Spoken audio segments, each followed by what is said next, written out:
probably noticed the old models in the parts and service room by now, right? We've been having some trouble with them recently.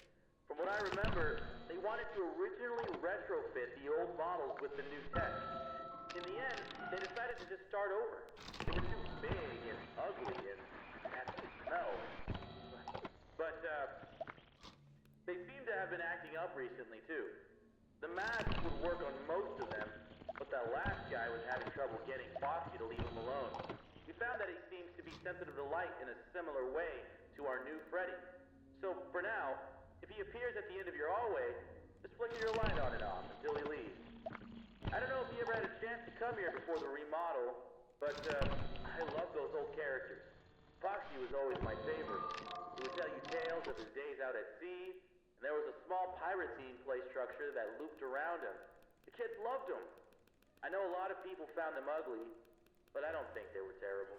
When you see them moving, talking, and singing, the illusion really comes together, and it feels like a real cartoon character is standing right in front of you. The new bots are alright. I feel like they're trying a bit too hard to be kid-friendly, you know?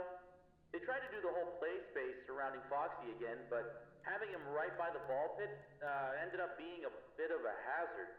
The arms and legs of the new models pop on and off really easily.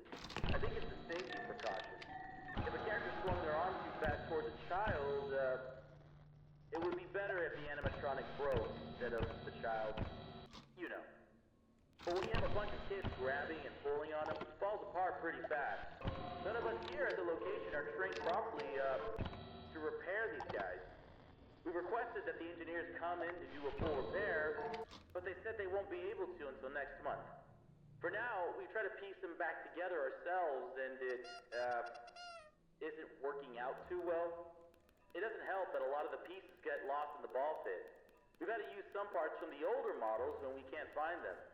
But then the next day, some kid always manages to find the missing part and just shoves it back on.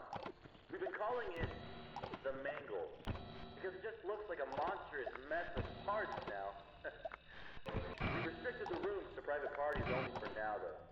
It only took a week for him to get that messed up. We can't deal with much more. But besides that, the whole Kids Cove area just feels kind of lame. There really isn't any pirate stuff in there anymore, it's just bright colors. I wish they would just bring back the guy who made the original crew for the new ones. Back when he was involved in running the place, I had a chance to talk with him a few times, and he always seemed really passionate about everything he did. But, I think in the end, it was his decision to leave. I think something happened to his daughter, but I never really looked into it. After that, his business partner filled in his place, and things never really felt the same. But we have new ownership now. I feel like this is a rough start, but I'm excited to see where we are heading. Okay, I'll let you get to it. Have a good night.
up.